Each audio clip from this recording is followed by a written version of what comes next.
Health tips நேயர்கள் அனைவருக்கும் வணக்கங்க. தினமும் சாதம் சாப்பிடுறீங்களா?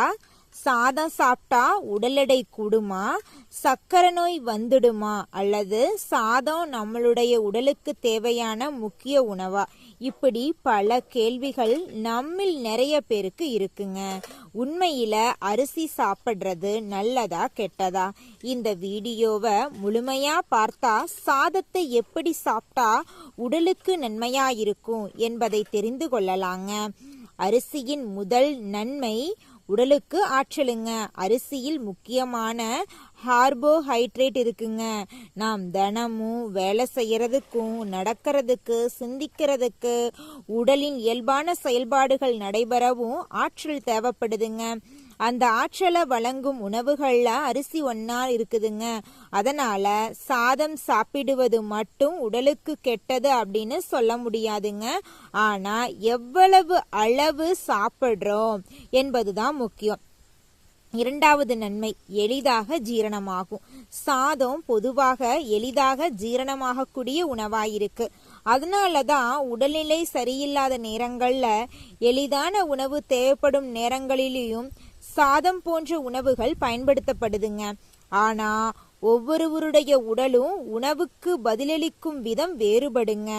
மூன்றாவது நன்மை, அரிசியோட மற்ற உணவுகளை சேர்த்து கொள்ளலாம். சாதத்தை தனியா மட்டும் சாப்பிடுறதுக்கு பதிலா காய்கறிகள், கீரைகள், பருப்பு, பயிறு போன்ற உணவுகளோட சேர்த்து சாப்பிடலாம். இதனால ஒரு உணவில் பல்வேறு ஊட்டச்சத்துக்களை நம்ம பெற முடியுங்க. உதாரணமா சாதத்து கூட பருப்பு, காய்கறி, கீரை என்பது ஒரு சமநிலையான உணவா அமையுங்க. அப்படியானா அரிசியில தீமைகள் என்ன? இங்கதான் முக்கியமான விஷயம் இருக்குதுங்க. அரிசி சாப்பிட்றது மட்டும் பிரச்சனை இல்லைங்க.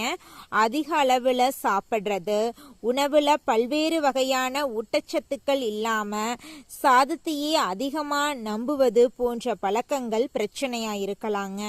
குறிப்பா நம்முடைய உடலுக்கு தேவையான அளவை விட அதிக கலோரி தொடர்ந்து எடுத்துக்கொண்டா உடல் எடை அதிகரிக்கலாம். அதனால சாதத்தை முழுமையாக தவிர்க்க வேண்டும் அப்படின்னு அவசியம் இல்லைங்க.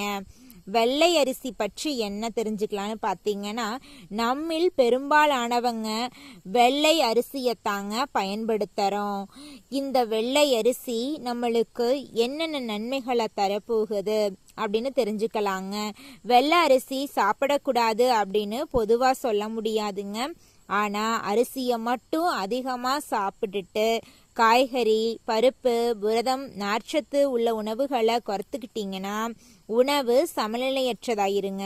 அதனால சாதம் வேண்டாம் என்பதுக்கு பதிலா சாதத்தை சரியான அளவுல சாப்பிடுங்க அப்படிங்கறதாங்க முக்கியம். சாதத்தை எப்படி சாப்பிடலாம்? ஒரு தட்டுல சாதம் மட்டும் நிறைய வச்சுக்கிறத விட ஒரு பகுதி சாப்பாடு, ஒரு பகுதி காய்கறி, பருப்பு, பயிறு போன்ற புரத உணவு முறைய நீங்க சமநிலைப்படுத்தி சாப்பிடுங்க. மேலும் உணவை மெதுவாக சாப்பிட்டுட்டு நன்றாக மென்று சாப்பிடுறது ரொம்பவும் நல்லதுங்க. நீங்க சர்க்கரை நோய் உள்ளவங்களா? சர்க்கரை நோய் உள்ளவங்க சாதத்தை எவ்வளவு சாப்பிடணும் அப்படிங்கிறது தனிநபரின் உடல்நிலை, மருந்துகள், தினசரி செயல்பாடு, உணவு முறையை பொறுத்து மாறுபடுங்க. அதனால சர்க்கரை நோய் இருந்தா சாதத்தை முழுமையாக நிறுத்திவிடாம மருத்துவர் அல்லது ஊட்டச்சத்து நிபுணரின் ஆலோசனைப்படி உணவு அளவை திட்டமிடுறது ரொம்பவும் நல்லதுங்க. சாதம் சாப்பிட்டா உடல் எடை கூடும் அப்படின்னு மட்டும் நீங்க நினைக்க வேண்டாங்க. உடல் எடை அப்படிங்கிறது ஒரு உணவால மட்டும் தீர்மானிக்கப்படல.